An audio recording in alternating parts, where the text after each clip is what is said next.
Vishwaksena education system, because of our 5 pillars of Vishwaksena education system, there will be no detention here.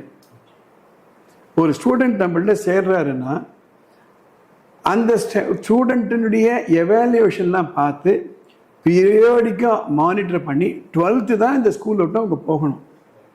In between year நீ fail ஆகிட்ட, நீ வேறு ஸ்கூலுக்கு போக நாங்கள் பண்ண மாட்டோம். ஆனால் அதே சமயத்தில் ஆட்டோமேட்டிக் ப்ரொமோஷன் கிடையாது.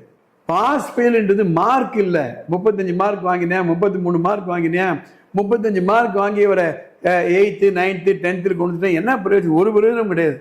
40 மார்க் வாங்கி +2ல பாஸ் பண்ணுறது ஒன்று தான், ஃபெயில் ஆகிறது ஒன்று தான். I'm not talking about it.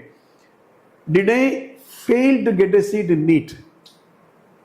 Did I fail to get a seat in a good engineering college? Did I fail to get a seat in IIT? And the aspiration இருக்குல்ல, அதில் we will not allow him to fail. What is your policy on detention? இந்த regarding நான் வந்து I want to put it on the social media. ஏன்னா எங்கேயும் ஏதோ ஒரு பேரண்ட்டுக்கு இது வந்து பயனுள்ளதாக இருக்கலாம். டிடென்ஷனை பொறுத்த வரையில் அவர் Vishwaksena system of education, we are talking about 5 pillars of Vishwaksena education system. In the system there is no detention. In the system நான் சொல்றேன், for example Arctic Antarctic போறீங்க, அந்த இடத்துல you need warm clothing. அதே இந்த சம்மர்ல டெல்லியில் என்ன warm clothing தேவையில்லை. ஸோ நம்ம சிஸ்டத்தில் விஸ்வக்சேனா எஜுகேஷன் சிஸ்டத்தில் because of our 5 pillars of Vishwaksena education system, there will be no detention here. ஒரு ஸ்டூடெண்ட் நம்மள்ட்ட சேர்றாருன்னா அந்த ஸ்டூடெண்ட்டினுடைய எவாலுவேஷன்லாம் பார்த்து பீரியாடிக்காக மானிட்டர் பண்ணி 12th தான் இந்த ஸ்கூல் விட்டு அவங்க போகணும். இன் பிட்வீன் இயர் நீ ஃபெயில் ஆகிட்ட, நீ வேறு ஸ்கூலுக்கு போக நாங்கள் பண்ண மாட்டோம். ஆனால் அதே சமயத்தில் ஆட்டோமேட்டிக் ப்ரொமோஷன் கிடையாது. இப்போ ஒரு கான்ட்ரவர்சி நடந்துட்டு இருக்கு. என்ன நடந்துட்டு இருக்கு? 8th ஸ்டாண்டர்ட்லையும் டிடென்ஷனே கூடாது, அடுத்த கிளாஸ் அனுப்பிச்சிருங்க. I am against it. ஏன் ஐ எம் அகேன்ஸ்ட் இட்னா, டெஸ்டே இல்லை அப்படின்னா நான் எந்த ஸ்டாண்டர்டில் இருக்கேன், எவ்வளோ படிச்சிருக்கேன், புரிஞ்சுனா புரிஞ்சிக்கலையா, எதில் வீக்கு, அது தெரியாமல் போயிடும். சரி, அப்படின்னா இது எப்படி இம்ப்ளிமெண்ட் பண்ண போகிறோம் அப்படின்னா, 4th ஸ்டாண்டர்ட்லேருந்து நம்ம ஏற்கனவே சொன்னோம் 10% இன்க்ரீஸ் 10% இன்க்ரீஸ் மேல் வரைக்கும். கண்டிப்பாக pre-KG LKG UKG even 1st standard 2nd ஸ்டாண்டர்டில் கூட டிடென்ஷனே இருக்காது. ஏன்னா ஸ்டூடெண்ட்ஸே நல்லா படிச்சிருவாங்க. இந்த சிலபஸ் இஸ் நாட் பிக். எப்போ இந்த டிடென்ஷன் இல்லை ப்ரமோஷன் வரும் அப்படின்னா somewhere around 3rd ஸ்டாண்டர்ட்லேருந்து 4th standard தான் அங்கே ரைட்டிங் ப்ராக்டிஸ் இருக்கும், புக்ஸ் இருக்கும், சிலபஸ் இருக்கும். அந்த இடத்துல தான் ப்ராப்ளம் வரும். we own responsibility. நம்ம கோல்டன் ட்ரையாங்கிள்னு சொல்லுவோம். Student, school, parent. இப்போ ஸ்கூலுக்கும் ஸ்டூடெண்ட்டுக்கு இடையில் என்ன கான்ட்ராக்ட்னா, நீ தினம் ஸ்கூலுக்கு வா, எங்கள்கிட்ட நல்ல டீச்சர்ஸ் இருக்காங்க, we have a systematic way of teaching, that is the contract. I will not breach any contract. And as a student அவர்னா நம்ம கான்ட்ராக்ட் ஒத்துக்கிறாருன்னா நான் ஒழுங்காக வருவேன், டிசிப்ளினாக இருப்பேன், ஹோம் ஒர்க் பண்ணுவேன், கிளாஸ் ஒர்க் பண்ணுவேன், கிளாஸில் நான் மிஸ்சீஃப்லாம் பண்ண மாட்டேன். கான்ட்ராக்ட். ஸ்கூலுக்கும் டீச்சருக்கும் என்ன கான்ட்ராக்ட்? உனக்கு கிளாஸில் தேவை வேண்டியதெல்லாம் நான் செஞ்சு கொடுப்பேன். I will give you all the support, I will train you, you will teach. நீங்கள் என்ன ஸ்கூலுக்கு ப்ராமிஸ் பண்ணுறீங்க?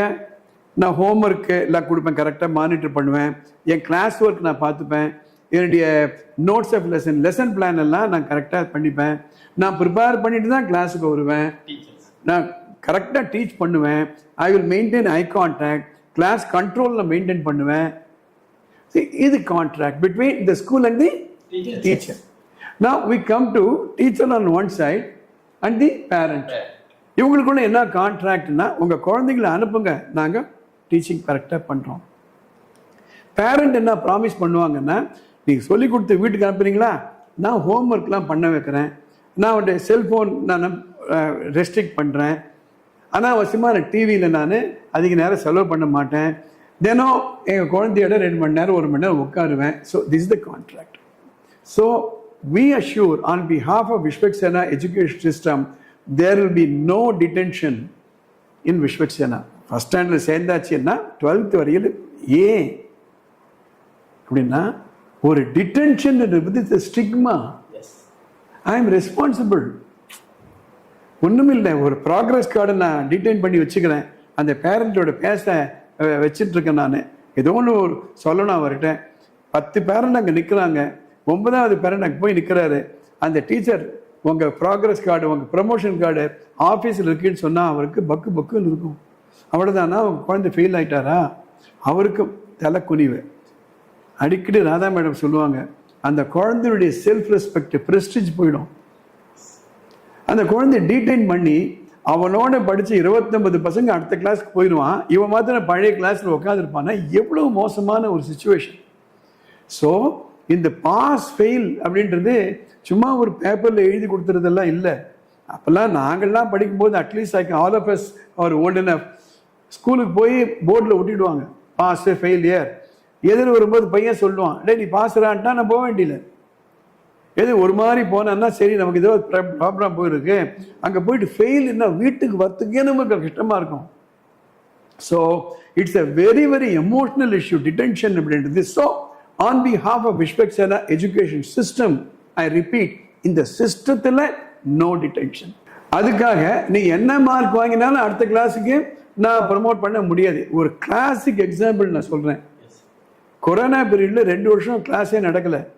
அதுக்கப்புறம் வரும்போது 2 வருஷம் அந்த ஃபவுண்டேஷனே இல்லாமல் வராங்க. அதனுடைய எஃபெக்ட் இன்னைக்கும் நமக்கு தெரிஞ்சுக்கிட்டு இருக்கு. எஸ்பெஷலி இந்த வருஷம் தெரியுது நமக்கு.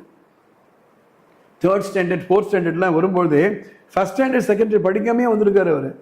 அந்த போர்ஷன் யாருமே கவர் பண்ணலை. பிரிட்ஜ் கோர்ஸ் சஜஸ்ட் பண்ணாங்க, but it was not done.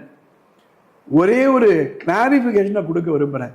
நார்மலாக நம்ம பாஸ் ஃபெயில்னா எவ்வளோ மார்க் நமக்கு ஞாபகம் வரும்? 35. அதில் தான் I want to change. Pass ஃபெயில்ன்றது மார்க் இல்லை. 35 மார்க் வாங்கினேன், 33 மார்க் வாங்கினேன், 35 மார்க் வாங்கி ஒரு 8th 9th 10th கொண்டு வந்துட்டேன், என்ன பிரயோஜனம்? ஒரு பிரயோஜனம் கிடையாது. 40 மார்க் வாங்கி +2ல் பாஸ் பண்ணுறது ஒன்று தான், ஃபெயில் ஆகிறது ஒன்று தான். I am not talking about it. Did I fail to get a seat in NEET? Did I fail to get a seat in a good engineering college? Did I fail to get a seat in IIT? And the aspiration இருக்குல்ல, அதில் we will not allow him to fail. அப்படின்னா இந்த பார் தம்பி, நீ NEET படிக்கணும் விருப்பப்படுறியா? உட்காந்து படி. அதுவும் 8th நம்ம ஆரம்பிச்சிருவோம். சயின்ஸில் எவ்வளோ மார்க் வாங்குற, உனக்கு என்ன கோல்? இன்றைக்கி மார்னிங் ஒரு பையனை கேட்டேன், என்னடா உனக்கு ஆசை கேட்டால் ஐபிஎஸ் ஆகணுன்றான். நான் உடனே மார்க் காமிக்க, தம்பி இது மார்க் நீ வாங்கியிருக்க, இதிலே நிறைய வாங்கணும் தம்பி அப்படின்னு சொல்கிறோம். ஸோ நீட்டு ஒரு குழந்தை படிக்கணும் அப்படின்னா நீட்டு போகிறதுக்கு இவ்வளோ மார்க் வாங்கணும் அவங்க சொல்லி அந்த 720க்கு 600 வாங்க வைக்கிறது தான் பாஸ். நம்ம அதே சமயத்தில் நான் சொல்கிறோம் நீட்டுக்கு கோச்சிங் தேவையில்லை நம்ம சொல்கிறோம். If the parents want any kind of clarification, there's a number going on there. If you have any query, you can send a WhatsApp message. Don't telephone, WhatsApp message. We'll cover it in the next episode.